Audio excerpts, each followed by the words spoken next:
During a time when it could cost your life to own a diary and write in it, a man is eager to go against the principles of the governing state, against Big Brother, by joining the Brotherhood. But is the Brotherhood real or a trap? The man, Winston Smith. The book, 1984. And you're listening to Lit Society. Let's get lit!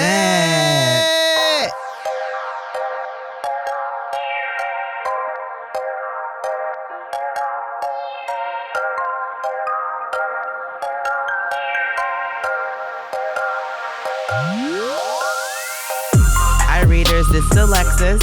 And this is Kari. You're listening to Lit Society, a podcast about books and drama. Yeah. So, Kari, how's it going? Great. Fantastic. Anything new for the week?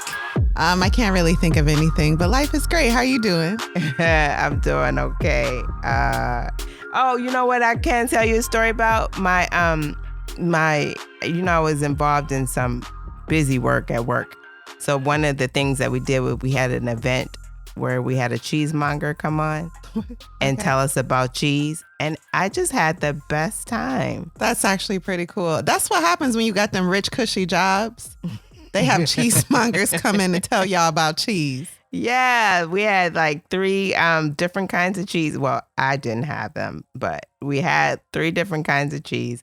And she talked about each one of those cheeses. And it was just really cool. So I'm going to have one for my friends. I hope you can join us. Me too. I love cheese. So that would be great. It's a weird thing to say, but I'm a proud supporter of cheese. You know what? Now that I think about it, in case you don't come, they sent me the cheese. Oh, great. So I can still have some. Yeah, because even if you can't make that date that I have scheduled, I have the cheese and you can have it. Thank you. Because I'm about to say this a lot of cheese. Okay, I'm going to try to make it though. I'd like to kick it. Okay. But cool. Even virtually. Yeah, it'll be fun. Yeah. That sounds really cool. I love cheese. Is wine involved also? Oh, yeah. So what I'm going to do is have her make recommendations for the wine for the cheese that she selects. And then, so this is an event that your job hosted, and then you got in touch with the person who arranged it, and they're going to do it privately for you. Yes. Wow. Wealthy. Goals. I love it. It's going to be great fun. Okay, now it's time for Society Says, where we share your comments with the rest of our lit society. Kari, is there a comment you thought particularly lit that you'd like to share? Yeah, I'm going to go back to Instagram. I hope you weren't going to pull this one. But this comes from Anna Austin. And I asked her, remember we did that survey asking, how'd you hear about our show? What would you change if you had to change something? And she says, I started listening during quarantine, like a lot of people, and found myself looking for a book club style podcast to help cope with isolation. I came across your show on Spotify after reading Such a Fun Age. I hope you guys heard the bonus episode last Tuesday. Is a lot of fun. She didn't say that. That's me. But going back to her, she says, she continues, I just love all of your banter and digressions. Ooh, that's low-key shade. And wouldn't change a thing. I know that's not super helpful, but I just love your format. So thank you, Anna. Yeah, thank you for that comment. We did catch that shade, but that's okay. We appreciate do a little get off shade too. Okay? Right? Yeah, sometimes, we just be talking. That's what a book club is about. It's like a little therapy. What about you, Alexis? Is there a comment you found that was particularly lit you like to share? Yeah, I jumped into Instagram. Haley Holyfield. I wonder if she related to the boxer. She is, for sure. She gotta be. Ain't nobody else named Holyfield. Yeah. Can you tell him to post us on his page? That's right. Wait, I don't know what he's doing now, but he might have a following. Okay. Share that, okay? Anyway, thank you, Haley. We appreciate you sending this message. And here it is. She said she started listening and she can't stop. You hear me? She can't stop. And I love that about it. She said she started sooner. She's listening out of order to episodes about books she's read already. She came across Lit Society through The Skim a while back. Oh, and The Skim is that newsletter. It's a daily newsletter that gives you just the most important news in one email. And they featured us last year, which was really cool. Yeah, that was cool. She didn't think there's anything we should change, but she feels like she gets so much more out of the podcast than she does book clubs because we don't pick the same genre over and over, and we're not afraid to criticize. Yep, Kari do be criticizing a lot. Or say you dislike a book. We're not afraid to say that. I feel like online book clubs and even ones with friends just constantly pick what's brand new and hot off the press, popular constantly. I appreciate and love what you all do. Please keep it coming. Thank you so much. Thank you, Haley. And remember, readers, to have your comments shared, message us on Twitter, Instagram, Facebook. Well, sometimes, but I mean, it's there. Or we don't be on Facebook. Or we especially love it when you leave us a review on Apple Podcasts. Okay, so now let's jump into the theme of the week. Each week, I'm so excited. Sorry. We select a theme to discuss inspired by the book we're reading. And this week's theme is how to protect your privacy online. Oh, I love this. When I was reading the book, I was wondering, what is she going to do with this theme? Oh, I'm excited. Yeah, you know what? I searched Big Brother and I didn't know this was the origin of the term Big Brother. This book, I didn't know that. I was wondering that. Okay, cool. Yeah, so I didn't know the term that. Big Brother comes from 1984. Okay. Yeah. Okay, so anytime you search Big Brother, this or the show comes up. So I thought that was interesting. Anyway, so what is privacy? What do you think privacy is, Kari? It's a right to live as secretly or as publicly as you choose and to guard essential information about yourself. It's that right to do that. Is it a right, though? That's what I would say. Where we get this right from? I feel like it's a human right. Okay. Well, I like that you said that because I came across, this might have been Wikipedia, and actually it was Wikipedia. It said that neither the Constitution nor the Bill of Rights has explicit language that includes a right to privacy. Did you know that? I mean, I can imagine that because back in that time, like if Thomas Jefferson was like, you know, all men are created equal and are deserving of privacy, people would be like, what you mean? Like, we can't run up in people's houses and look at them through the window? He wasn't thinking like the tech world we live in now. So yeah, the tech world is completely different. But what they do is they use penumbra, which is a group of rights, which through those rights, they imply from other rights that are explicitly listed that right to privacy. So that's what they use, and that's what they take to court. Who's they? Oh, litigation? Yeah, okay. That's what they use and take to court. You know, there's been lots of litigation. Do you remember, I want to say it was maybe a couple years ago, Apple wouldn't release some information about a man's son? Something. I couldn't remember what it was. So what I remember is a man's son died and he wanted to unlock the boy's phone. And Apple wouldn't give him the password. And they never did, by the way. And that was a very like polarizing choice because people are like, his son is dead and he wants all of those old photos, you know, all of that information. There was no secrecy around how he died. So it wasn't to solve the case. It was just to have a piece of him. And Apple was like, no, that's that person's privacy and we can't violate that. Now, if it's to solve a case, then I think they can be subpoenaed to provide that information. Okay, so I'm thinking about another one. That's interesting. So at death, do you lose privacy? Apparently not. Apparently not. So I was thinking about one that was criminal, and I wish I couldn't find it because I couldn't think of more details about the case. Yeah.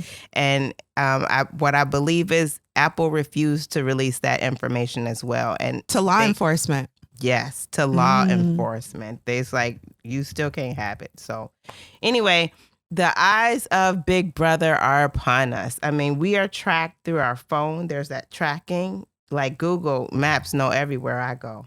I promise you. And I love getting that monthly report. It say I be at home. And I love it. It's funny, I don't be nowhere but at home. Okay. So I love that. Yeah, so Google is always, but you can turn those features off, right? You can turn those features off a little bit. Sometimes you can, or you have to acknowledge that you know they're doing them, right? So Being in marketing, I will say one thing is everyone has Facebook on their phone, whether you downloaded it or not, whether you're using their app or not, it's collecting information about you, the apps that you use, the websites you visit. The iOS platform, Apple, just released an update, I would say this year, maybe last month, where you do have to opt in. But Facebook is 5 steps ahead of that and is already grabbing your information from like the server level. So instead of going to the parent, they're going to the grandparent to get a broader range of information on you. They then filter that information into demographic reports and they feed that to marketers like me and really bad people probably who want to radicalize you so you vote for their candidate. Yeah. So that is happening whether you choose it or not. I would just always assume if you have a cell phone that you're being monitored. And that's life. Yeah, for sure. So we're always being watched in some way. I remember being in England and I think they had CCTVs everywhere. Yeah. China has them everywhere. They're really using that to kind of check the status of sick people and whether or not they have masks on. If you come out with a mask, they could see and tell you need to go get that kind of stuff. It's really crazy. Very interesting stuff out there. And when you say CCTV, I'm thinking closed circuit television, and that makes me think that Big Brother can't tap in and pull that information if they want, but they can. They can. They can. So it's not, they call it CCTV, but it's like just 24/7 monitoring of the public. Exactly. CCTV is surveillance. Yeah, it's surveillance. That's what it is. Yeah. That's what it is. So technology is tracking. Your technology is tracking you. I'm sorry, period. That's what's happening. Your technology not through is the tracking microwave. You. Like some people think it's a lot easier just through your cell phone. Yeah, it is a lot easier. And so how can you take better steps to make yourself safe online? Okay. To protect your accounts, practice good security hygiene. And I want to commend my employer because recently they've gotten really well at telling us how to do better at protecting our security and our information. We had taken I feel like it was an hour or maybe an hour and a half training that we have to do every year on our data security. So anyway, and some of these points that are in this article were included in the training that we had. So one, to protect your accounts, use strong passwords or passphrases. Avoid using the same password on all accounts. You should always shift it. One of the key things that I remember from the class that I took is to mix up your password. So if your password is, sometimes you can create a password and put the number at the beginning or the end. Mm-hmm. They said insert that or any symbols in the middle of that instead of at the end, because a hacker can figure out your password and it'll be very easy to figure out that the numbers are on the end. So mix it up a little bit. Yeah, if your password is password ! But sometimes it's ! Password, that ain't tricking nobody. Nobody is being tricked. But for real, Alexis, can't nobody remember more than 2 passwords in their life. I myself keep a password. I myself keep a password book. So yeah. They suggest using a password manager. Use 2-factor authentication for your important accounts, but not the kind where they send you a text, because text messages to your phone can be intercepted. What? Yes. What are you talking about? Text messages can be intercepted, and you never know by who. Download the latest security update. So that's how you practice good security hygiene. Number 2, beware of phishing.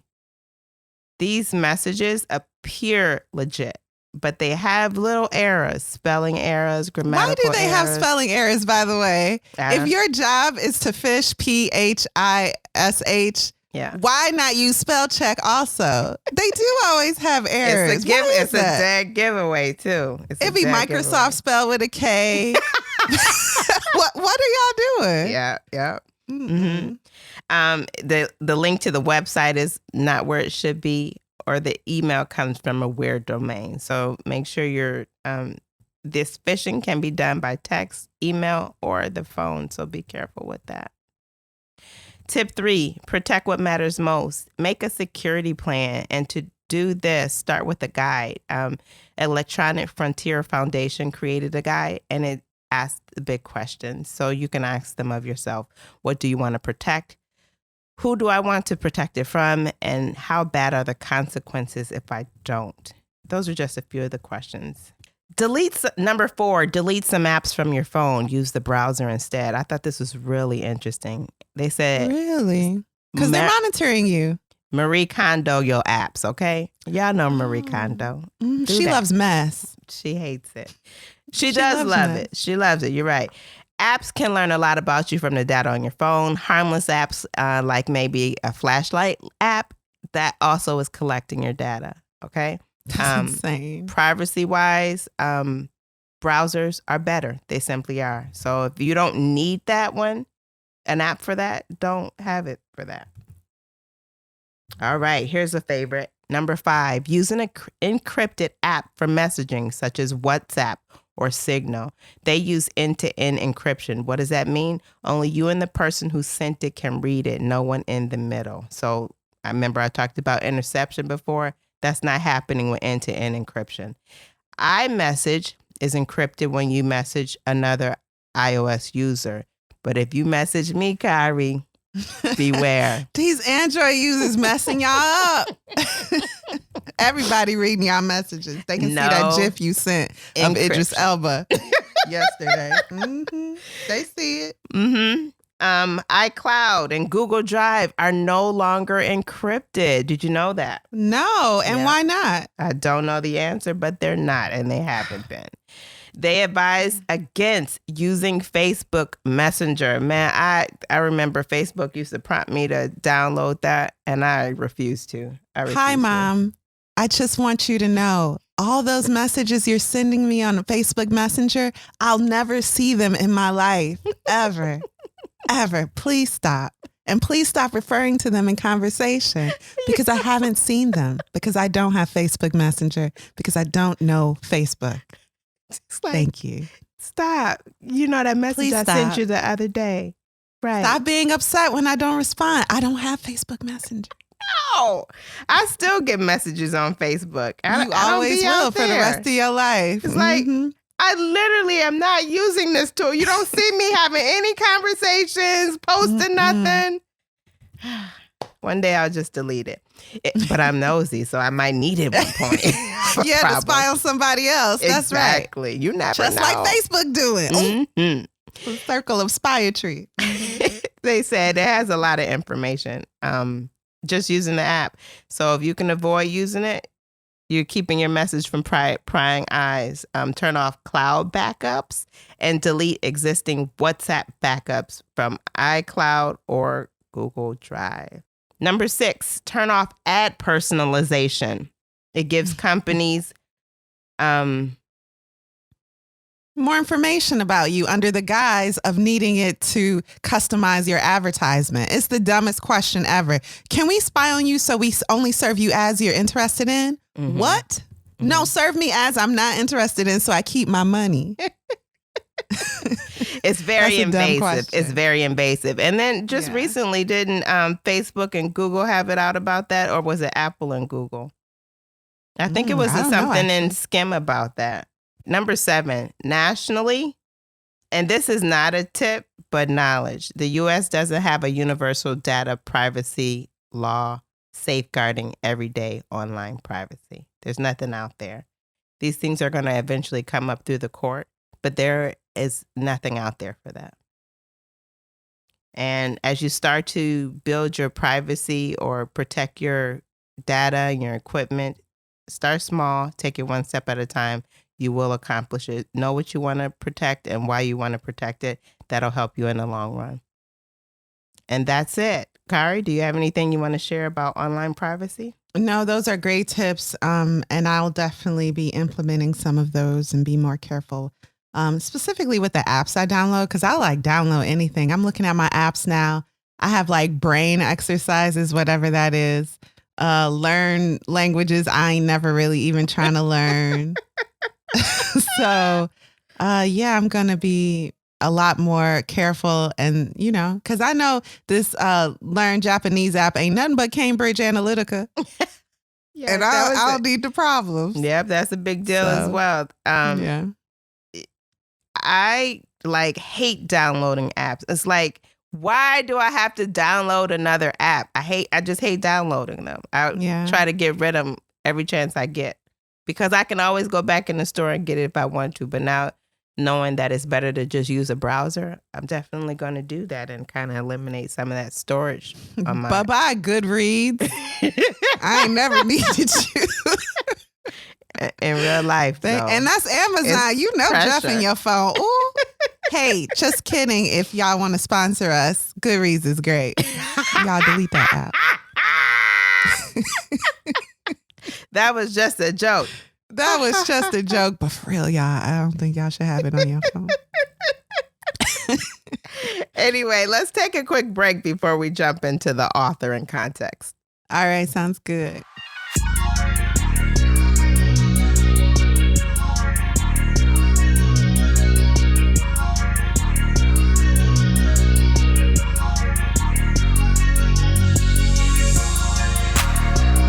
And we're back. All right, Kari, can you give us some context and background on our author?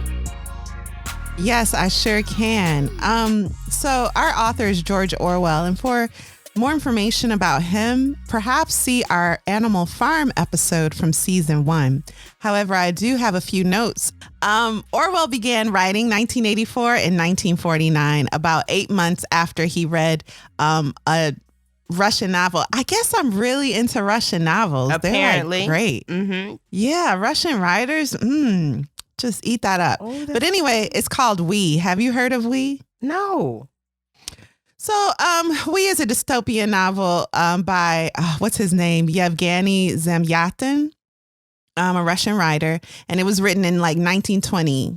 And so obviously it was written before 1984, but even more than that, Orwell reviewed the book. And some people feel like, well, you just borrowed the whole plot from We. Okay. From that novel. However, it should be said that We is the father of all dystopian novels that we know of. Okay. Brave New World, 1984, and others. This book was so in the psyche of pop culture at the time. And it was around the time when people are facing World War II and, different Soviet campaigns. And they were in the mindset to write about the bleak future. And so We did that really well. It describes. Did you read We? No, okay. But I want to now. Okay. But it describes a world of harmony and conformity within a united totalitarian state. Sound familiar? It is. So Orwell is reported as saying that he was taking it as a model for his next novel when he was reviewing it. And I guess I just feel like we should say that. We existed and then 1984 existed. But 1984 is its own thing, just like Brave New World is its own thing. So just a side note, George Orwell also wrote 1984 and was like, Brave New World, you just copying We. So he was also in that conversation, which I thought was kind of funny. But anyway, because I think I love it. Yeah, yeah. So I think Brave New World came out in 31, which was even before 1984. And George was like, y'all copying him. What chapter 2 say again? And he was writing it down. During World War II, Orwell believed that the British democracy, as it existed at the time, this Anglo, what do you call it? Anglo American power would not survive. It wasn't going to happen. And a lot of people felt that because it seemed to be no reason Germany should lose. Right. And so the question was, in Orwell's mind, would the world as we know it end by a fascist coup d'etat from above or via socialist revolution from below? And later he admits, well, history didn't really go the way I thought it would, but the book still applies. I still believe in the principles I'm outlining here. And that's it. That's all the context I have for that. Did you have anything new on Georgie? No, nothing new on old Georgie. Okay, Yeah. nothing new. And for some reason, people keep confusing him with Orson Welles. It's I've the done Orwell. it. Alexis has done it. Yeah, it's the I don't know Orwell. why. It's the Orwell Mhm. thing. I don't think you're Yeah. really confusing them. It's just the name. Okay. Well, thanks for sharing that. Let's have a brief synopsis without spoilers before we jump into our deep dive. Sure thing. A dystopian novel that becomes more evocative as its bleak fiction is mirrored by our reality. 1984 is a vision of a world controlled by a totalitarian regime where not even your thoughts are safe. Is your cell phone watching you, or are you watching it? Are your neighbors spies for their political leaders' advantage? Is Twitter owned by the government? The answer to all of these questions, of course, is yes, and this book explains how it all started. Alexis, what were your first thoughts of 1984? Okay, so you told me about this book after Animal Farm. So I didn't know anything about it still, but I was excited because I had just did Animal Farm. So I was like, let's read it tomorrow. But here we are a year later. We're just now reading it. And that's okay because, I was excited because it was the author of Animal Farm. Yeah. Yeah, I love how I'm always introducing you to stuff I know nothing about. 1984, Trevor Noah. I just be fronting. I don't know anything about this. Yeah, Animal Farm. Okay. I just read it with you. And that was the first book by Orson Welles that I ever read. Just kidding, you guys. I caught it that time. Just keep telling me about these books because I am loving your recommendations. I do. Oh, you stepping on the end of the show. Oh, yeah. Oh, I don't love your recommendations, but the ones in the past I love. Okay. Yes, indeed. Animal Farm, I loved it. Any poo. So who do you think would enjoy this book? If you are a person who likes dystopian novels, who if you're cool with that darkness, because it doesn't make you feel so dark, if you like to read a book from the past and be like, man, that's happening today, all of those things, if you're into that, then you'd love this. I hope that made sense. Okay, I get it. Well, that was great. Are we ready to jump in the deep dive? I'm so ready. I'm excited. I said jump in the deep dive. Are we ready to deep dive into 1984 filled with spoilers? To dive deep into the good book? Yeah, the good book. Yeah, let's do that. All right, here we go. So there will be spoilers if you haven't read the book. Part 1. He who controls the present controls the past. Don't you love that? I do. That's when I like. I do. You do, right? I do. And he who controls the past, controls the future. Yes. What? Oh, my goodness. Let us explain. Okay. So, on a cold, sunny, but somehow still dark day in what he believes to be the year 1984, no one really knows what year it is, we meet Winston Smith. Winston's at home in present-day London. He's 39 years old. Sometimes he dreams of this woman he thinks is his mother holding his sister or maybe like a bag of rags. He don't know what he's dreaming. And that's his life. The woman and child in his dreams are sacrificed for him in some way, and deep grief covers him. Except grief no longer exists in modern-day life. It's an emotion that belonged to a past time. So it's weird for him to feel this grief and to remember this woman who might be his mother holding something that might have been his sister. Anyway, that's where we find him. Quickly, we learn that Winston is a member of the ruling party, a government that's built on the extremists, on the ideas of, it's kind of like, it is we keep saying totalitarian, and it is. It is. But yeah, it is. I should just say that. Mm-hmm. But it's like all the extremities of communism and socialism and 24/7 surveillance by the government. That's the world he lives in. Everywhere around him, there are posters with the face of a man whose eyes seem to follow you. All the posters say the same thing. What do they say, Alexis? Big Brother is watching. He's watching you. In his home, something like a television. I'm going to call it a television. And when I was reading this book, I was like, how did he know that televisions would exist? I was really into, George Orwell's vision, but televisions existed when he wrote this. So I need to calm down. So anyway, Winston's house. So in Winston Smith's home, there's something like a television, and it's always on. You cannot turn it off. Constantly, it's displaying propaganda by the government. And while you watch it, yes, it watches you. It's both recording your movement and noises while simultaneously blaring its message. Around the city, so Winston looks at the television, then he goes to the window and looks outside, and around the city sits 4 imposing white structures. These buildings are the headquarters of the government's main branches, or what they call ministries. These are the 4 ministries. Number 1, the Ministry of Truth. This is where historical records are altered to match the party's agenda, and this is also, by the way, where Winston works. His job consists of literally rewriting history as it appears in print and media so as to fit the current ideals of the party. So if there's a book from the go ahead. No, I just said literally. If something's printed in the paper that says Alexis is a war hero, but then the party later decides that that war never existed, then Alexis would be written either out of history or as an enemy of the state. So that's his job. Mm-hmm.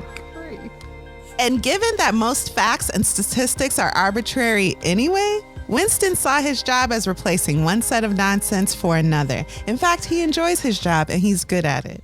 Mm-hmm. Okay. Back to the ministries. So there are 4 ministries. The Ministry of Truth, that's where Winston works. Number 2, the Ministry of Peace. And the sole job of this branch is to carry on war. Number 3, the Ministry of Plenty, where economic shortages are planned and executed so as to control the masses.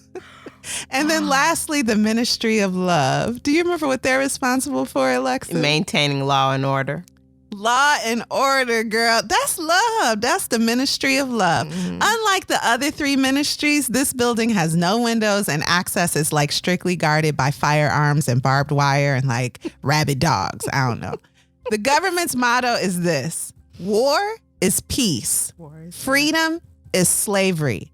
Ignorance is strength. For the most part, society complies and even adopts this like pseudo-theology handed down to them by their overlords. Chief among the party's allies are the people's children. And that's why you can't never say what you want in front of kids. You cannot. That is rule number 1. Don't children hear you. They listen to you. And now I know I don't want any child near me. Okay? No, and they are little spies. So in this world, children are like the biggest ally of the government, and they love turning in their parents over to like certain death. These kids are called child heroes in the news. And the favorite pastime of youth? Viewing hangings. So kids will sit at their parents' door and like listen to see if they hear any inappropriate talk, and the parents will catch them and be like, very good, support the government, little Bobby. It's crazy. Mm-hmm. Mm-hmm. Back to our protagonist, Winston Smith. He's got a secret, you guys. It's the most insane thing you could even think of. He's not with any of this. In fact, he illegally purchased a diary and pen. Now, I read that and thought, yeah, a grown man shouldn't be having a diary. Oh, no, I see. The government wouldn't allow it. And he purchased this contraband from a man named Mr. Charrington. Mr. Charrington is a prole. And I'm not going to use that word a lot because I'll just tell you, they're the poorest people. They're at the bottom of society. So there are 3 like levels in their social hierarchy, and proles are on the absolute bottom. And Mr. Charrington, who's a prole, has this shop where you can buy things that the government won't give you or sell you. And that includes a diary. Away from the lens of his television, Winston sits and writes his thoughts down. This is especially stupid because the party employs thought police who can arrest and like disappear people based on their thoughts. Thought police, what you are thinking. And then you're like, but how do they know what you're thinking? For real? Back in 2021, anyone can tell what you're thinking by looking at your apps and your phone history. Absolutely. Your thoughts are not that shocking. Someone could guess it if they had access to your cell phone. Oh my goodness. So they have thought police who'll be like, what you thinking? We gonna disappear you. But Winston, undeterred, writes in his diary. Inside of his diary, Winston describes a day at the cinema that he just experienced. While sitting to watch a film, Winston and the other moviegoers were exposed to what's called 2 minutes of hate. 2 minutes of hate is this. An enemy of the party speaks against the government on screen in a very rhythmic way. The man on screen is supposed to be the first resistor. And before his execution, he escaped. Now his message is dispersed to the people while the resistor remains in hiding. The people in the cinema watching the resistor on screen are whipped into a frenzy of hate. They're screaming at the screen, throwing things, shaking violently from rage. They want this man off their screen. Get him off. We hate him. Mm-hmm. And in that moment, Winston is with the people. He is demonstrating this feeling of rage just like everyone else. And he feels like he can safely exercise his hatred for the government under the guise of pretending he hates this resistor on screen. So he's screaming things at the screen that he wishes he could scream to the government. But also this rage he notices is uncontrollable for the person feeling it, but controllable for whoever's inducing it in the person. Mm-hmm. So what I mean is this, and I thought this was so poignant. Once that rage is in you, whoever is controlling you can steer it to their advantage. Mm-hmm. Mm-hmm. So Winston feels this rage for the party and he's acting like it's for the resistor. But also in that moment, he sees a beautiful woman behind him and he thinks, you know what? I could assault her and bash her head in. And also I could overthrow a government. It's all the same to him. He's just angry. Yes, it's too much. Mm-hmm. Mm-hmm. The rage is seductive and uncontrollable once it takes over someone. Anyway, let's leave that scene. Whew. After the 2 minutes of hate, then party propaganda returns to the screen and everyone's cheering. They seem relieved. One woman even starts praying in gratitude. Thank you, big brother. Thank you. During this particular moment, however, two people make an unforgettable impression on Winston. The first, that beautiful young girl who was sitting, I think, behind him with dark hair. That girl also works in the fiction department at the Ministry of Truth where he works. So he notices her and he's like, she's really fine and young. And something about the fact that I'll never have her makes me hate her. Mm. Oh, you don't have to like Winston. Number two. Also, an important party member named O'Brien, who Winston feels secretly is also an enemy of the party like himself. So Winston will see O'Brien and be like, somehow I feel like you're my comrade in a different way, where you too aren't buying any of this. Almost in a trance from reminiscing about the cinema, Winston looks down at the pages of his diary and sees that he's written over and over again, down with Big Brother, down with Big Brother. He really dumb. Yeah. Part 2. Forget the thought police. He has written it on paper. On paper. Part 2. No words. Okay. So there's a coworker whose job it is to obliterate words at Winston's job, to shrink the language. Yeah. I want to explain this because it's such an integral part of the story. And there's even an appendix at the back to explain this job further. Yes. So the coworker is part of a department who their job again is to shrink the language, because once you control language, you can control thoughts. So an example is bad becomes ungood. Because good exists, the word bad doesn't need to exist. If you want to say something's great, you can just say good plus. If you want to say something's fantastic, you can just say good plus plus. Okay, this is the language that they're creating. I'm going to start using that. Good plus plus. Good plus plus plus. Exactly. Good plus. Good plus plus. Exactly. And this coworker reasons that soon the thought police won't need to exist because language will be so restrictive that deviating thought will be obliterated. If you can control the language, you can control the mind. Because of this man's loose tongue and active conviction, he's like really a part of the government. He loves his job. He really is into this like reducing language thing. Mm-hmm. And Winston's looking at him like, one day they're going to kill you. You a little too excited. You'll be vaporized. Spoiler alert, Winston's right. You're supposed to just do what the government say. Don't be too excited about it. So anyway, things are getting worse while Big Brother keeps telling people that they're getting better. That Victorian London home that Winston lives in, George Orwell seeps in some details to let you know this house is run down. The food isn't that plentiful. Right. People are actually hungry. What else? There's just like the government is telling you things are great and things aren't great. And the people believe Big Brother despite living in the contradictory reality. Yeah, they like just the believe it. Woman downstairs, was it the woman downstairs from their house wasn't that great. He had to go down there and fix the sink, but right, she got some bad kids that's going to one day probably turn her in to her death.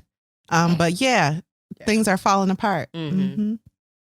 While everyone is eating up yet another life from Big Brother, Winston notices the woman from the cinema is sitting at a table near him, and she's just watching his face. Back at home, Winston is remembering a wife, a woman he's unsure is alive or dead. They were only together for 15 months and he hasn't seen her for 11 years. She was basically a parrot of the party. Everything the party told her, she just repeated it over and over again. She called intimacy with her husband her duty to the party, and she would schedule it and remind him about it. And he like really felt repulsed by her, but you know, and then when they couldn't produce children, she left him because that was the whole purpose of that situation, was to produce children for the party. So if you can't do that, why am I here? What's the point? Speaking of unions, the party is against all unions it can't control. And this includes passionate marriage. Now, marriage by itself is fine. Go ahead, get married, but don't y'all be liking each other. As long as the couple aren't attracted to each other and see the act of procreation as slightly disgusting, as a nuisance, Winston calls it like an enema. If you see that, if you see procreation as like an enema, then your marriage is all right. Oh my! All goodness. marriages must be approved by committee and are always denied if the couple is attracted to each other. But what the sole purpose? Go ahead. I'm sorry. No, please. What's the situation with divorce? Are you going to touch on that? Oh, I don't know if you can get divorced. Yeah, can you can't get divorced because he can't divorce his wife. He don't even know where she is, if she alive or dead. And even if he wanted to, he said he couldn't get divorced from her. Yeah, this society does. It's too bureaucratic to allow divorce to function. And yeah, good point. So the sole purpose of marriage is to produce offspring to serve the party. Artificial insemination is preferred even by some, and then their children are brought up in government institutions. So they've really like sanitized that whole production. Winston writes in his diary how he was seduced by a woman of the night in the prole quarter one evening. And then when the light hit her face, he realized she was old. By the way, y'all, she was 50. She was old and toothless. The way age is described in this book will give you a complex. Like, do people feel like that about me? She was so old. And he followed her anyway. And he just thinks back like, wow, my life. Ooh. Winston thought, soon the party will say 2 + 2 = 5 and everyone will believe it.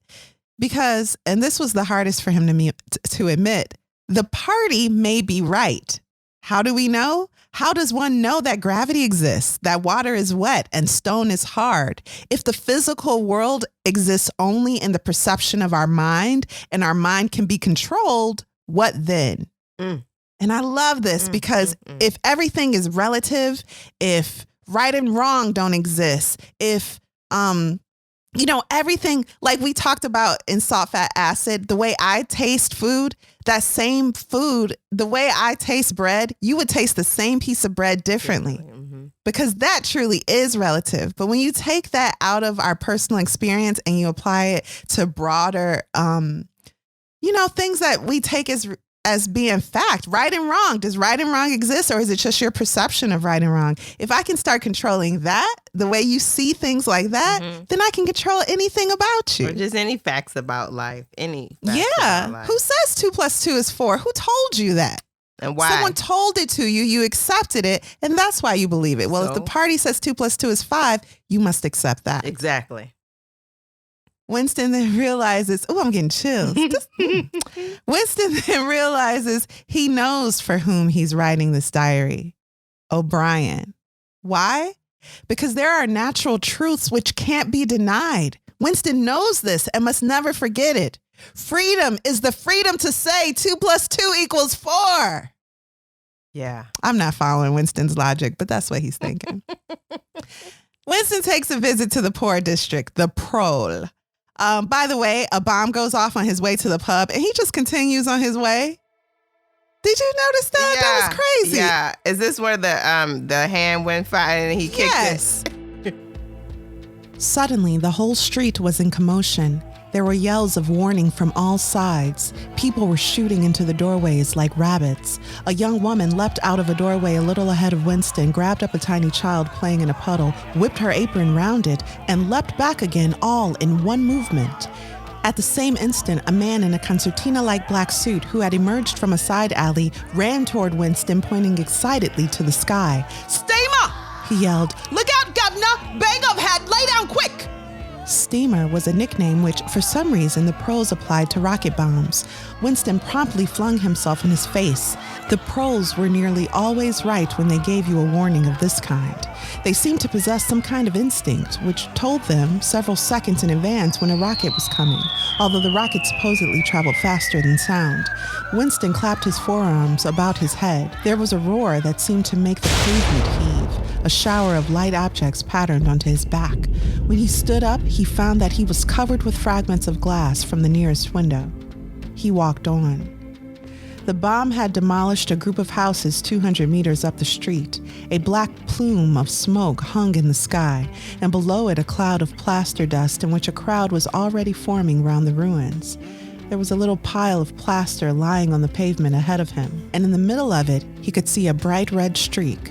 When he got up to it, he saw that it was a human hand severed at the wrist. Apart from the bloody stump, the hand was so completely whitened as to resemble a plaster cast. He kicked the thing into the gutter, and then, to avoid the crowd, turned down a side street to the right. Within 3 or 4 minutes, he was out of the area which the bomb had affected, and the sordid, swarming life of the streets was going on as though nothing had happened. He's walking to the pub in the poor district and a bomb goes off. Bombs go off all the time, by the way. And what happens, Alexis? I feel like it was the hand of somebody and he sees it and he kicks it. There's a hand, a dismembered hand in the street. And he just kicks it out the way and keeps going. That's it. Into a sewer drain. There's nothing to it. Yeah, like it was a gum wrapper. So he finds in the pub an old man who knew life before the ruling party took over. Mm-hmm. And a thought occurs to him, I'm going to ask this man about how life was before the party. Because if he says before the party, our lives were great, then the party's lying. Right. And even though I already believe they're lying, if this man says it like as a firsthand account, it will strengthen my conviction. Mm-hmm. Mm-hmm. But the man seems incoherent. The man's like, I used to own a top hat and then my sister died and then I was blah, blah, blah. And Winston keeps trying to get him to focus, but it's of no use. And he just allows the man to drink another beer or whatever. Like, here, drink this. You're not helpful. And Winston reasons in 20 years, no one would know if life was better before the party versus now. In fact, they seem to have already forgotten the way the world once existed. Mm-hmm. Winston leaves the pub and finds himself in the shop where he bought the diary. Mr. Sharrington. Yeah, Mr. Sharrington's shop. Mm-hmm. Oh, that's a hard name for me to say. Mr. Sharrington. Okay. So he buys from Mr. Sharrington a heavy piece of coral because it's evidence of the past and that he's romanticized by that idea. He puts it in his pocket and then Mr. Sharrington shows Winston upstairs to a room above the shop, a secret room, which has no television. What could this be? So the poor, by the way, aren't really governed as closely by the government because they're seen as like throwaway people. So who really cares? And Mr. Sharrington was like, I never could own a television, so I didn't buy one. Mr. Sharrington talked to Winston about old buildings and church bells and children's songs from when he was young. And Winston decides secretly in his heart to return to this room, no matter how dangerous it was. While he's walking out, he sees her again, the girl She's obviously spying on him. Yeah. 4 days later at work, he sees her again. Her arm is in a sling, and when she sees him, she falls on the quote-unquote injured arm. He instinctively rushes to help her, and she goes, thank you, and puts a note in his hand like discreetly.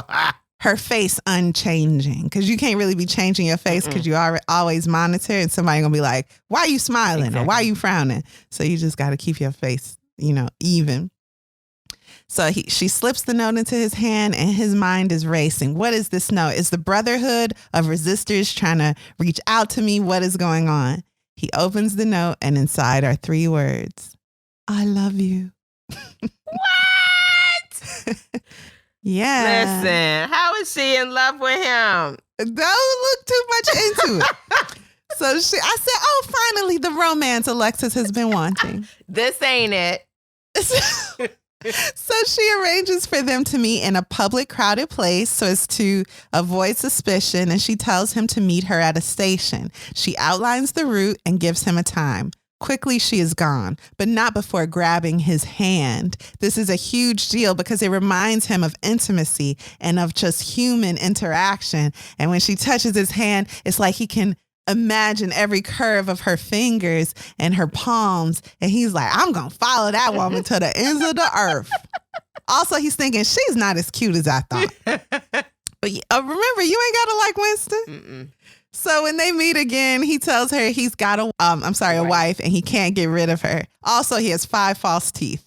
He just wants to put it all on the table. And varicose ulcer. And a varicose ulcer, okay? It be itching him sometimes too, so. No, Alexis, there he goes. Oh, by the way, I saw you once and thought I could assault you or bash your head in. I felt like I could do either of those things to you. All right, that's everything. That? I don't know. It's weird. But she doesn't care. He takes her in his arms and they kiss passionately. This is a secret place, this field. This is a secret place that she happened upon one day. If anyone is approaching, you can hear them while they're still some distance away. Has she done this before? He asks. Yeah, hundreds of times, thousands. Well, not thousands, but scores of times with other party members, she tells him. And the thought excites Winston because he's like, wow, you really hate Big Brother. And I love that. The more disgusting, the better. Yeah. He was like, it's people like you that's going to tear the party to pieces. Yeah. You, some kind of woman. What a woman. Get him. Part 3. If you keep the small rules, you can break the big ones. That's what she said. Mm-hmm. So they start meeting up for rendezvous. Julia is her name. Julia and Winston sitting in the tree. One day a bomb goes off and Winston is sure Julia is dead, but he brings her face close and she's warm and he kisses her. They continue their affair, and all the while she remains a devoted party member in public. Yeah. If you keep the small rules, you can break the big ones, she says. She's even a member of the Celibacy League. And she's like the loudest one at those 2 minutes of hate or whatever. She's the biggest promoter at all the events related. Yeah, she's a huge hypocrite. And she knows it and she loves it and he loves it too. Mm-hmm. She had no desire to join an organized resistance. She doesn't even think that's possible. Like, how are we going to organize and resist? We can't even talk to each other in public. That makes no sense. Also, these bombs that keep going off, because it's supposed to be that their area is in a war with East Asia. But she's like, we not even at war. I bet the government is throwing bombs on us to keep us scared. I believe her. I believe her on that. So she's like, my goal is to have as much like physical pleasure as possible in this miserable life. And so she also had an understanding of like the party's tactics and thought she could maneuver around it to grab as much pleasure as she could for herself. By removing passion from society, she says, the party can control people's energies in war and political fervor. So because you're not with a woman or a woman that you love and are passionate about, you can be more passionate about the government. Without passion in the marriage, the family was simply a baby-making institution producing tiny soldiers and spies for the party. And that's the way the party wants it. So Winston decides to take her to that secret flat above the store of Mr. Sharrington in the Pearl Quarter. He thought it was as if they were intentionally stepping into their graves, but they couldn't stop. He begins to feel an ownership of her. She's like all he thinks about, and they're both fully consumed with each other. Julia comes into their secret room with sugar, coffee, bread. These are luxuries only members of the upper class normally can obtain. She puts on makeup, another thing she shouldn't have access to. And her beauty and femininity overwhelm Winston. He's like, what's that lipstick, Fenty? Okay. You cute. You cute. Right. Oh, okay. So they're like, really, it's like love, I guess, in love kind of with each other. And then one day, while they're lounging around, Julia sees a rat. And in the book, it's presented like they're in the middle of a conversation. She's like, get out of here, you, ew, gross. Yeah. And Winston's like, what are you doing? And she's like, there was a rat. And Winston like freezes in a way that feels weird for the reader. Yeah. And Julia. I was with him, so I understood. But Did you? I was like, oh, Winston's Indiana Jones. He really hates rats, you guys. It's a phobia. It is. Truly. So more than anything else, we find out Winston's afraid of rats. Okay. And I was like, okay, footnote. That could have been removed from the book. But remember it. Yeah, remember that. It's important. Okay, so Winston tells her everything about what he's noticed throughout history and how it's being replaced with lies. For example, he's like, you know what? I don't think the party invented airplanes because when I was little, I remember somebody else invented airplanes. And Julia brushes it off. She's like, yeah, they're lying to us. And then she's like, why does that matter? Who cares who invented airplanes? In her mind, it makes no difference if they're at war with East Asia or any other region, because that keeps flipping too. Like sometimes they'll say East Asia. And there was even like a parade in the street where they were gathering fervor from the public over this war with some region. And midway through the celebration, they decided that, no, it's East Asia we're against. And so everyone switched immediately. He was like, I remember Seamlessly. it was just 4 years ago. We was at war with them. But with no one else to confirm his thoughts, it's like, are these thoughts even true? Am I crazy? Because Julia says, no, we've always been at war with them. I don't know what you're talking about. This is who we've always been at war with. It's not a big deal. Yeah, he's like, but remember, and she's like, I don't care. I'm not going to remember because I don't care. What does it matter? The party lies to us. That's what's going on. All the details are, irrelevant to me. And then he thinks up an analogy that I thought was really good. She's the type of aloof rebel that drinks in the poison handed to her without questioning it because she feels like the poison doesn't affect her. So she just continues to drink it without question, even though she doesn't realize there's like an abyss forming around her full of lies. Like we're constantly encircled by lies, but she doesn't care. She cares She not. doesn't care. And in that way, the party is controlling her too. Remember, O'Brien and Julia were these two people that Winston saw in the cinema. Later, he went home and we didn't touch on this, but he dreamt of O'Brien being like like his savior, a comrade. Almost like his savior or something. That he's saving I want to say a big brother. It's like he dreamt of O'Brien being like this protective big brother who would help him realize his rebellious dreams. Yep. That's how he saw him. That's it. Yeah. That's how he saw him. So in real life, one day, O'Brien does walk up to Winston and tells him, come visit my home. So Winston and Julia go to visit. They're really nervous because O'Brien lives in the part of town reserved for the upper class. He's a controlling member of the party. Ooh, they enter the home and speak openly, too openly, in my opinion. They are amazed that O'Brien can turn off his television. So O'Brien helps them or his quote unquote servant walks them into the home. They see O'Brien. O'Brien turns off the television and they're like, you can turn it off? He's like, yes, we've been given that. What did he say? Privilege or whatever. That right. Anyway, Winston then tells him everything, feeling safe because the television is off. Number one, Winston hates the party and knows that they are nothing but liars. Number two, by the way, so about Winston hating the party. He then explains to O'Brien that, for example, a man in the party praised as a loyalist was later called a traitor. But Winston remembered the photo of the man being awarded for like his bravery or devotion to the party. And this memory he couldn't shake, and it added to his conviction that the party must be stopped. Julia, by the way, is ready to die for the rebellion, she tells O'Brien, or assures him. But the only thing neither Winston nor Julia can do is betray each other. That's where they draw the line. Julia and Winston are bound together and they will never be disloyal to their love. And O'Brien's like, thank you. I need to know where your limits are. O'Brien asks Winston where he lives. When Winston says above Mr. Sherrington in the Prole Quarter, O'Brien tells him that'll do for now, but we have to arrange another place for you. In fact, you will be constantly moving from this point forward. You can't become too sedentary because, then the government will be on your tail. Life about to change. I'll arrange to procure you a copy of the Revolution's Manifesto. This is huge. So that guy that's on the screen during the 2 Minutes of Hate, the original resistor, he wrote a manifesto. And this book is like a Bible for the rebels. That man's name, by the way, is Goldstein. Emmanuel Goldstein, yes. So O'Brien's like, I'll get a copy of that book for you. You're going to need it because you're one of us now. Part 4. The best books are those that tell you what you know already. In the room at Mr. Sherrington's, Winston reads through Goldstein's manifesto given to him by O'Brien. This book, you guys, is long and boring. Still, you gonna say that again? I was just thinking of it as you read the title. Shockingly. It was shockingly.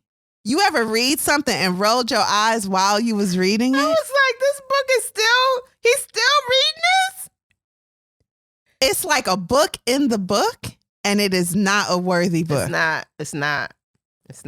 I will say it is a huge flaw in the novel. However, I have Julia some to sleep. cliff notes. Oh, I'm like Julia. Winston was reading it to Julia, and he was like, "Are you awake, Julia?" She said, "Yes." Huh? Yep. I said, "Oh, me too, girl. This book boring." She did not care. So this is what the manifesto is about. In short, 3 things. Number 1, it maps out the history and evolution of social classes. So it's basically stamped.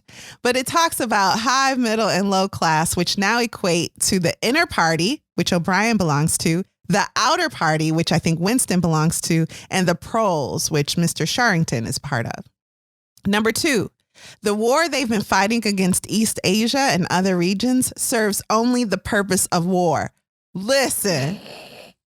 War serves the purpose of keeping the masses distracted enough to follow the party blindly. This is the real meaning of the party's phrase, war is peace. Come on. Now, that's good. That's when I was like, okay, you got a point there, boring book.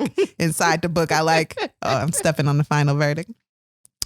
And lastly, number 3, Goldstein, who wrote the manifesto, explains that control of history is a central tool of the party.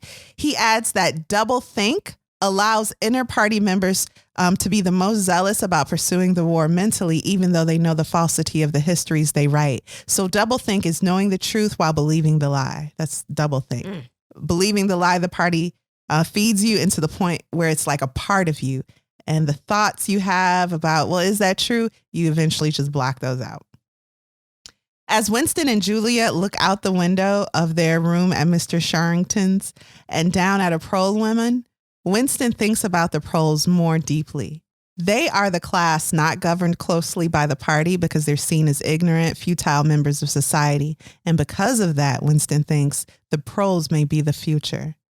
Both Winston and Julia say almost in unison, "We are the dead," meaning them too. "We are the dead." And out of the shadows, a third voice says, "You are the dead." Oh my goodness.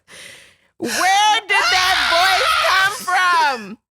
There was no TV. The wall? Suddenly, the two realize that there's a television behind a picture in the room. Stomping boots echo from outside. The house is surrounded. A familiar voice speaks a children's rhyme. Here comes a candle to light you to bed. Here comes a chopper to chop off your head. My goodness. The window shatters and party troops pour in. The troops kick Winston and beat Julia. And then who walks in? Mr. Sharrington. He enters the room and orders some of the troops to take action. Winston realizes that Mr. Sharrington's voice was the one coming from the television and that Mr. Sharrington is a member of the Thought Police. Part 5, our final part. You must love Big Brother. Winston and Julia are separated and taken to the Ministry of Love, that windowless, opposing structure in charge of law and order. In the building, there's a room number 101, but it's not yet time for Winston to go there. Instead, he's tortured for days, maybe years. He can't tell. There's no light, so he doesn't know when days end and when they start, and he keeps slipping in and out of consciousness. He is beaten, starved, and interrogated. Then, who walks in the room? O'Brien.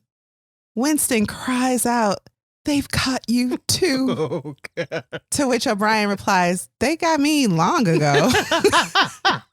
O'Brien then identifies himself as an operative of the Ministry of Love. O'Brien asserts that Winston has known O'Brien was an operative all along. Some part of you knew, Winston. And Winston admits, some part of me must have known. A guard smashes Winston's elbow, and Winston thinks to himself that no one can become a hero in the face of physical pain because it is too much to endure. That's not true, but I understand the thought. O'Brien, from this point forward, is the overseer of Winston's torture, and yet Winston cannot hate O'Brien. In a weird Stockholm syndrome way, he sees O'Brien as his protector, and the pain that O'Brien is inflicting on him comes from some outside source. Yep. O'Brien tells Winston that Winston's current outlook is insane, but that torture will cure him. O'Brien tells Winston that the party has perfected the system practiced by the Inquisition, the Nazis, and the Soviets. It has learned to eliminate its enemies without making martyrs of them because it converts them. And then that ensures in the eyes of the people that they cease to exist. Slowly, Winston begins to accept O'Brien's version of events. He begins to understand how to practice doublethink, refusing to believe memories he knows are real. O'Brien tells him that Julia betrayed you right away. Take nothing. So you can let that go. She got in there. She betrayed you. Don't worry. Don't worry about it. Winston asks if Big Brother exists in the same way that he himself does. You know, like I exist, does Big Brother exist in that way? And O'Brien replies, Winston, you don't exist. Me. The goal. No, you don't. So the goal is conversion. Winston must love Big Brother in his heart. But in his heart, Winston is holding on to the pride of not having betrayed Julia. So he can't let Big Brother in his heart that Julia possesses. Winston then asks O'Brien, what's in room 101? And O'Brien states that everyone knows what's in room 101. Eventually, O'Brien has Winston taken to room 101. In room 101, O'Brien straps Winston to a chair, then clamps Winston's head so that he cannot move. He tells Winston that room 101 contains the worst thing in the world. He reminds Winston of his worst nightmare, the dream of being in a dark place with something terrible on the other side of the wall, and informs him that terrible thing you were dreaming of, yeah, they were rats. Oh, my because goodness. You have a phobia. O'Brien then picks up a cage full of enormous, squirming rats and places it near Winston. He says that when he presses a lever, the door of the cage will slide up and the rats will leap onto Winston's face and eat it. Mm-hmm. They'll eat your face, Winston. They just eat. Mm-hmm. The mask was closing on his face. The wire brushed his cheek. And then, no, it was not relief, only hope. A tiny fragment of hope. Too late, perhaps too late. But he had suddenly understood that in the whole world, there was just one person to whom he could transfer his punishment. One body that he could thrust between himself and the rats. And he was shouting frantically, over and over. Do it to Julia. Do it to Julia. Not me. Julia, I don't care what you do to her. Tear her face off. Strip her to the bones. Not me. Julia, not me. He was falling backwards into enormous depths, away from the rats. He was still strapped in the chair, but he had fallen through the floor, through the walls of the building, through the earth, through the oceans, through the atmosphere, into outer space, into the gulfs between the stars, away, away, away, away from the rats. He was light years distant, but O'Brien was still standing at his side. There was still the cold touch of wire against his cheek, but through the darkness that enveloped him, he heard another metallic click and knew that the cage door had clicked shut and not open. Winston is released and time passes. He accepts everything the party says and does without acknowledging it to himself. He can still smell the rats. On a table, Winston traces 2 + 2 = 5. He also reminisces about the last time he saw Julia. It was a bitter cold day in March. She had thickened and stiffened, and he now found the thought of passion with her to be repulsive. They acknowledged that they both betrayed each other in the ministry of love and agreed to meet again, but secretly neither of them wanted to ever see each other again, and they don't. Winston continues thinking, and he begins to cry. He remembers a moment of happiness with his mother and sister, but thinks that must be a false memory.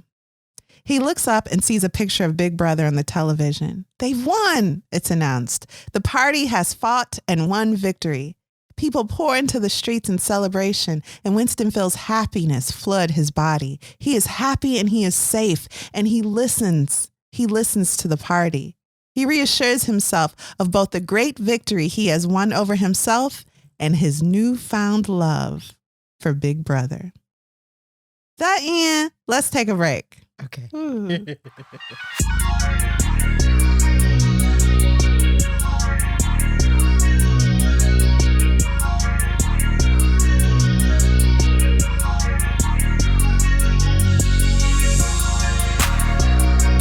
and we're back. Alexis, what is your final verdict of 1984, and would you recommend this book? Wow, this book is just wow. I mean, I'm just going to tell you, I'm going to jump to the end. The end part, I'm telling you, that was too much for me. I mean, that was too much. That the mental torture to train him to get to the right mind so that he loves Big Brother, outrageous. Yeah. There are so many just little words in this book, little phrases that they use. It's like, dang. Like, that's happening right now. Like, and this war is peace thing and the ministry of love where nothing but torture and hatred goes on in that building. The rats. I felt like I was in fear right along with Winston. I was having that experience with them. So I did enjoy the book. That part with the reading of the theories of the government. The manifesto? Yes, that was like the trash. Most boring part of it. I was like, what's happening here? Did I switch Who put this terrible book in the middle of a good book? I was so unsure whether or not I switched stories. I was like, did I? Is this a short story book? What happened? Right. What happened? But I was, once that ended, it was back to real life. And, you know, the fake real life that had me in. So I really enjoyed the book minus that part. Yeah, I don't know. This is a wild book, and I would recommend it to people. If you like that dystopian stories type stuff, it's great for that. What about you, Kari? Did you enjoy it? Would you read it again? Recommend Off the rip, yes, I enjoyed it. I'd read it again. I'd recommend it. I'm going to read this book like in another week. Yeah. Because it's been a busy week for me. I had a lot on my mind, and I want to just sit with it. Every sentence is so purposeful. I felt like, man, I could really learn how to write from reading this. So kudos to George Orwell. And if although you commiserate with the protagonist, you never like them, and that's fine. You don't feel like you have to like them. You don't like Julia either. And the manifesto is terrible. It's boring. It's terrible. But all of that, a protagonist you don't like, a co-supporting character that you don't care for, the manifesto being long and boring, none of that made the book bad. You know? We are saying the manifesto's terrible. Yeah. These characters not likable. This is a great book. That tells you something. You know who I do about like? The book. O'Brien. I know, because it's just so matter of fact. When you say, Winston, you don't exist. I was like, yeah, Winston, you don't exist. Listen to Big Brother. Don't you get it? And O'Brien's supposed to be so charismatic, and that's written so well. And it's why Winston can't blame him for the harm that he's inflicting on him. And you know, because he likes him too much. And he's never said, no, yes, I agree with you. It was a whole setup. He was truly set up. Yeah. And lured into this house to just expose yourself. We've been watching you for 7 years. Come into this house, tell your beings, and then we can set up arrangements to come and get you and the girl later. This is great. I'm glad you came. Where do you live again? Okay, great. Just set up. So I do want to give some historical context because, you know, it's George Orwell. So, of course, this is like satire. Really quick. So most of the Oceanic Society is based on the USSR under Stalin. And Stalin is represented by Big Brother. The televised 2 minutes of hate is this like ritual where the enemies of the state are put on the screen, especially Goldstein.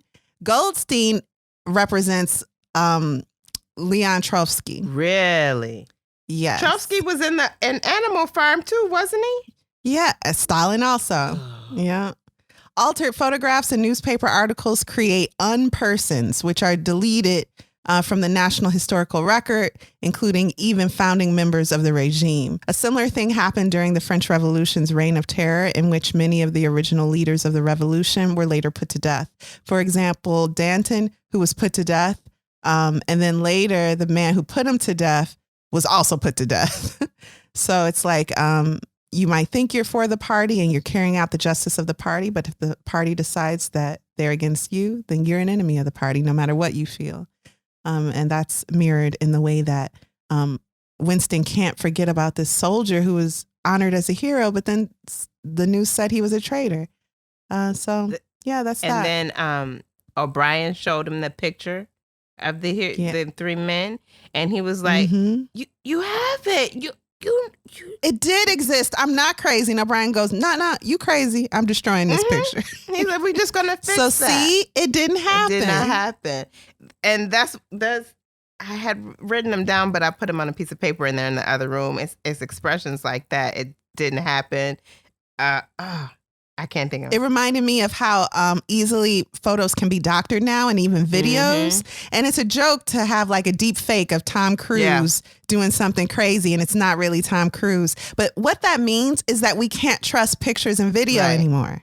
And that's a really scary place to be in society. Yeah. Video evidence is an oxymoron now. Yeah. Video evidence does not exist. It's a very real thing, even though they just use that as a basis to put somebody in jail. So that's all we got, but I'm just saying. But in real life, that's the thing. You know, you can't trust it. And if you can't trust pictures, if you can't trust videos, if you can't trust historical text, does history exist? Right. Can it be altered? Did it really exist? You know, they say the victor writes history. Yeah, and what is it? The past. He who controls the present controls the past. And then he who controls the past controls the future. And they controlled that in this book. This book, too much. And so I read this book on word correction. I listened to this book, okay? Okay. On Libby Overdrive. And I listened to it fast. I want to go back and slow it down and listen to it because the reader is great and all the emotion is in the book. So I was scared right along. Whatever was happening, I was afraid. It was happening to me. It's weird because this is a dystopian novel but that I can't wait to get back to. I miss that world, that terrible world. It was so nice to know no matter what I go through, Winston's got it worse. And for that reason, I just want to lock myself in a hotel room and read 1984 again. Oh, my goodness. So what are we reading next week, Kari? Yeah, Number One Ladies Detective. I don't know why I'm laughing. We're reading Number One Ladies Detective Agency, an honorable follow-up to 1984. Yeah. Thank you for listening to Lit Society. We look forward to meeting up with you next week, Thursday. Lit Society is brought to you by Alexis Honoria and Kari Herrera. Support the cause by leaving a 5-star review for our show on Apple Podcasts.